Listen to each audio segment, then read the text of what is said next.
হয় চাওক, মই এই মুহূৰ্তত উপস্থিত আছোঁ দেৰগাঁও এখন দুৰ্গা পূজা মণ্ডপৰ সন্মুখত আছোঁ। দেৰগাঁও নৰেন শৰ্মা স্মৃতি পথাৰৰ যি দুৰ্গা পূজা, কেন্দ্ৰীয় দুৰ্গা পূজা মণ্ডপৰ সন্মুখত উপস্থিত আছোঁ। দেৰগাঁও বিভিন্ন প্ৰান্তত দুৰ্গা পূজা অনুষ্ঠিত হৈছে আৰু দেৰগাঁও বিভিন্ন প্ৰান্তত অনুষ্ঠিত হোৱা দুৰ্গা পূজাৰ যি মাদকতা, সেই মাদকতা ম্লান কৰা দেখিবলৈ পোৱা গৈছে। বিশেষকৈ হিয়াৰ আমঠু জুবিন গাৰ্গৰ মৃত্যুৰ পিছতেই দেৰগাঁৱত যি আনুষ্ঠানিকভাৱে দুৰ্গা পূজাৰ আয়োজন কৰিছে, আধ্যাত্মিক পৰম্পৰা অক্ষুণ্ণ ৰাখি দুৰ্গা পূজাৰ আয়োজন কৰা দেখিবলৈ পোৱা গৈছে। উদ্যোক্তাসকলৰ মন সেমেকি গৈছে।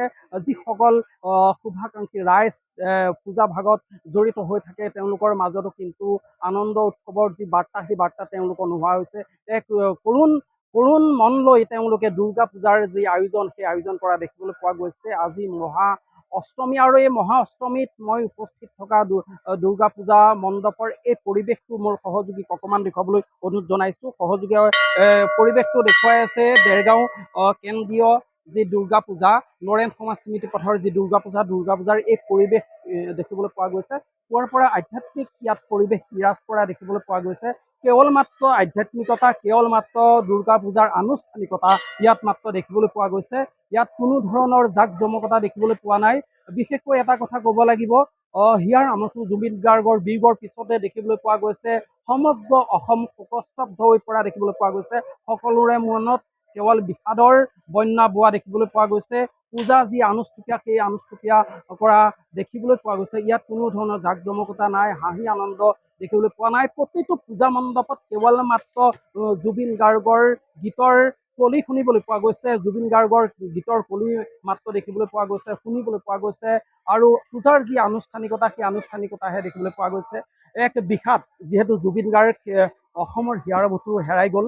তাৰপিছত কিন্তু ইয়াত কেৱল মাত্ৰ আধ্যাত্মিক পৰিৱেশটো দেখিবলৈ পোৱা গৈছে। প্ৰতিটো পূজা মণ্ডপত কেৱল জুবিন গাৰ্গৰ মাত্ৰ গীতৰ কলি দেখিবলৈ পোৱা গৈছে। কি ক'ব এই মুহূৰ্তত?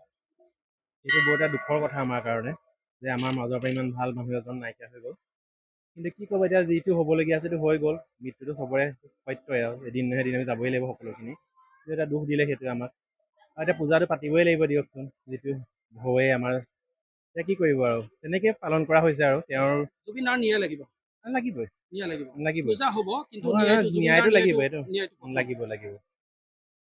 জুবিন দা হেৰাই গ'ল, কি ক'ব এই মুহূৰ্তত? কি ক'ব জুবিন দাৰ ন্যায়ৰ বাবে? কি ক'ব এই মুহূৰ্তত? আমাক জুবিন দাৰ ন্যায় লাগে, প্ৰতিটো মুহূৰ্ততে ন্যায় লাগিবই। ন্যায় লাগিব। কেৱল মাত্ৰ ইয়াত এটা কথাই দেখিবলৈ পোৱা গৈছে, আধ্যাত্মিকতা অক্ষুণ্ণ ৰাখিছে, দুৰ্গা পূজা অনুষ্ঠিত হৈছে, পৰম্পৰা অক্ষুণ্ণতা ৰাখিছে। যি মাদকতা, পূজাৰ মাদকতা কিন্তু ইয়াত দেখিবলৈ পোৱা নাই। কেৱল মাত্ৰ এটা কথাই দেখিবলৈ পোৱা গৈছে, সকলোৰে মুখত মাত্ৰ এটাই কথা, জুবিন দাৰ ন্যায় লাগে, জুবিন দাক ন্যায় প্ৰদান কৰক, এয়াই আশা কৰিছে। পূজা চলি থাকিব, কিন্তু এটাই দাবী থাকিব, জুবিন দাক ন্যায় প্ৰদান কৰিব লাগিব। উদ্যোক্তাসকল আছে, আপোনালোকে কি ক'ব? শেহতীয়াকৈ পূজাৰ যি মাদকতা সম্পূৰ্ণভাৱে ম্লান হ'ল, আৰু এটা কথা দেখিবলৈ পোৱা গৈছে, সকলোৱে এটা কথাই কৈছে, জুবিন দাৰ ন্যায় লাগে। এই মুহূৰ্ততো সকলোৰে এটাই বাক্য, জুবিন দাক ন্যায় দিয়ক। আচলতে গোটেই কথাটো শুনক। সৰ্বপ্ৰথমে অসমবাসীক আমাৰ দুখৰ মাজতে আমি শাৰদীয় সম্ভাষণ জনাম, কেন্দ্ৰীয় দুৰ্গোৎসৱ উদযাপন সমিতিৰ সভাপতি হিচাপে। দ্বিতীয় কথাটো হ'ল, আমি অতিকে মৰ্মাহত হৈছোঁ আমাৰ সকলোৰে হিয়াৰ আমঠু জুবিন গাৰ্গৰ আকস্মিক মৃত্যুত। কিন্তু আমি এটা কথা অতি আশ্চৰ্য প্ৰকাশ কৰিছোঁ, দেশৰ চৰকাৰখনে, দেশৰ মুখ্যমন্ত্ৰীজনে কি কৰিব নোৱাৰে? তেওঁ কৰোঁ বুলি ক'লে সকলোখিনি কৰিব পাৰে, কিন্তু কি হেমাহিত, কি ইয়াত মানে এনেকুৱা এটা কথা আছে, যিটো নেকি কিবা গুপ্ত কথা তেওঁলোকে কিবা আছে নেকি ইয়াত, যি নেকি ৰহস্য ভাজি লৈ তেওঁলোকে ভয় খাইছে, যাৰ কাৰণে আচলতে তেওঁলোকে কথাখিনি মুকলি কৰিব পৰা নাই। আজি এটা অতি দুৰ্ভাগ্য আৰু লজ্জিত কথা, তেওঁলোকে পূজাৰ ছুটি দিছে, অপৰাধীক পূজাৰ ছুটি দিয়ে। এইখন এখন চৰকাৰ, যিখন চৰকাৰ অপৰাধীক পূজাত ছুটি দিয়ে। আমি আজিলৈকে এনেকুৱা দেখা নাই। অপৰাধী তেওঁক পূজাত ছুটি হ'ব পাৰে নেকি? এইটোতো এটা অবাস্তৱ, অবান্তৰ কথা। গতিকে অপৰাধীক ছুটি দিয়া এখন এইটো কি ব্যৱস্থা এখন চৰকাৰ, আমি বুজি পোৱা নাই। কিন্তু আমি এই স্থানৰ পৰা দেৰগাঁও কেন্দ্ৰীয় দুৰ্গা পূজা উৎসৱ উদযাপন সমিতিৰ তৰফৰ পৰা আমি মাননীয় মুখ্যমন্ত্ৰী মহোদয়ক অনুৰোধ জনাম, অতি সোনকালে দোষীক কাৰায়ত্ব কৰি দৃষ্টান্তমূলক শাস্তি দিয়ক। অন্যথা কিন্তু মানুহখিনি শান্তিয়ে নাথাকে। পূজা পাৰ হ'বলৈ মানে বাট চাই আছে। পূজাৰ শেষত কিন্তু যিকোনো পৰিস্থিতি হ'ব, সেইটো কথাৰ বাবে আমি মুখ্যমন্ত্ৰী মহোদয়ক আহ্বান জনাইছোঁ যে দেশখনৰ শান্তি শৃংখলা অটুট ৰাখক। আমি সকলো অসমবাসীক আমি এই দুৰ্গা পূজা চলিব আহ্বান জনাইছোঁ, পূজাভাগ শান্তিপূৰ্ণভাৱে পালন কৰক।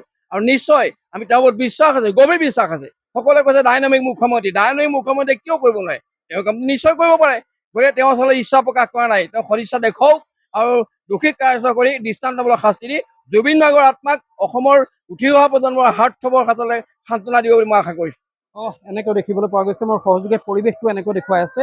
বিশেষকৈ এটা কথা ক'ব লাগিব, পূজাৰ যি মাদকতা সেই মাদকতা ম্লান পৰা দেখিবলৈ পোৱা গৈছে। কেৱল মাত্ৰ আধ্যাত্মিক যি ৰীতি নীতি আধ্যাত্মিক পৰম্পৰা সেই পৰম্পৰাখিনি অক্ষুণ্ণ ৰাখি পূজা অনুষ্ঠিত হৈছে। কিন্তু সকলোৰে মুখত এটাই দাবী, জুবিন গাৰ্গৰ ন্যায় দিব লাগে, জুবিন গাৰ্গক ন্যায় প্ৰদান কৰিব লাগে। পূজা হৈ থাকিব কিন্তু জুবিন গাৰ্গৰ ন্যায় দাবীটো অক্ষুণ্ণ থাকিব। সকলোৰে মুখত এটাই কথা, পূজা অনুষ্ঠিত হ'ব কিন্তু জুবিন গাৰ্গক যি ন্যায় দিব লাগে, ন্যায় প্ৰদানৰ ক্ষেত্ৰত মুখ্যমন্ত্ৰীগৰাকীয়ে এক ব্যৱস্থা গ্ৰহণ কৰিব লাগে। সকলোৰে মুখত এই দাবী দেখিবলৈ পোৱা গৈছে। এতিয়া বিভিন্ন প্ৰান্তত পূজা অনুষ্ঠিত হৈছে।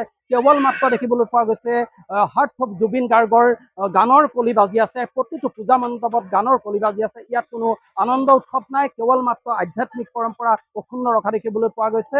ঐতিহ্যমণ্ডিত দেৰগাঁৱৰ যিখন কেন্দ্ৰীয় দুৰ্গা পূজা, সেই কেন্দ্ৰীয় দুৰ্গা পূজাৰ পৰা এনেকৈ যি ৰাইজৰ বাৰ্তা, সেই ৰাইজৰ বাৰ্তা আমি দেখুৱাবলৈ চেষ্টা কৰিছোঁ। আৰু এনেকৈ দেখিবলৈ পোৱা গৈছে দেৰগাঁও প্ৰতিটো পূজা মণ্ডপত এনে এক পৰিৱেশ বিৰাজ কৰিছে, য'ত নেকি জুবিনৰ জাষ্টিচ ন্যায় বুলি তেওঁলোকে কেৱল মাত্ৰ দাবী তুলিছে, জুবিনক ন্যায় প্ৰদান কৰিব লাগে।